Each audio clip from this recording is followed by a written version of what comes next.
Hey there, friends on YouTube. My name is Roger with Electronics and Gadgets. If this is your first time here, thanks for stopping by. Hit the like and subscribe, please. If you've been here before, thank you.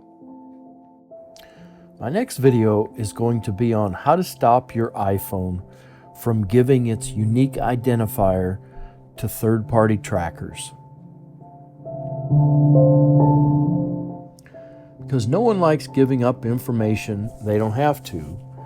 Whatever Apple says about your data staying on your iPhone, it's not entirely true. See, almost everything you do on your iPhone is linked to that phone's advertising identifier. That identifier gets pulled by advertisers, app makers, and any number of third-party entities, social media, etc., and with the help of commercially available databases, links directly back to you. And that's a problem. How big of one? Well, remember the New York Times article showing the movements of those people who traveled to Washington, D.C.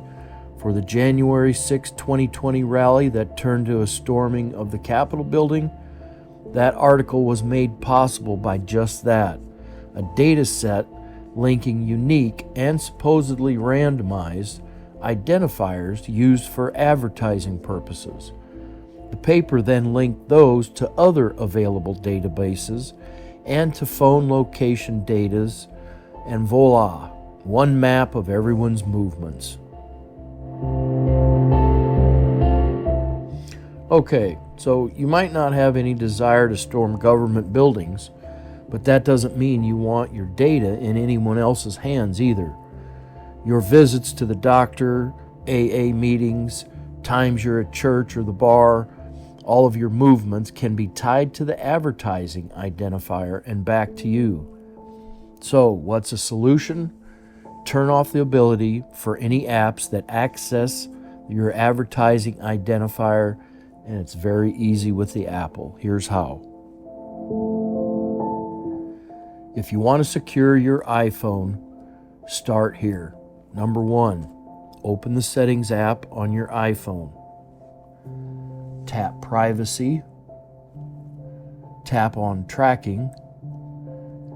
Tap the toggle switch next to Allow Apps to Request to Track, so it's grayed out. It's turned off. Now your iPhone won't be leaking its unique identifier to advertisers, game developers, or anyone else who asks for it.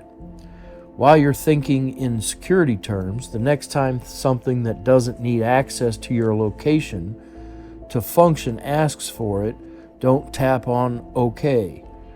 If it's not a map app or fitness tracker, etc., it doesn't need it, and your location data will probably be used for advertising purposes or possibly worse. So that's my video on how to stop your iPhone from giving its unique identifier to third-party trackers. I hope you found my video to be helpful. Thank you for being here. Please click like and subscribe to my channel. Leave me a comment down below, and until next time, I'm out.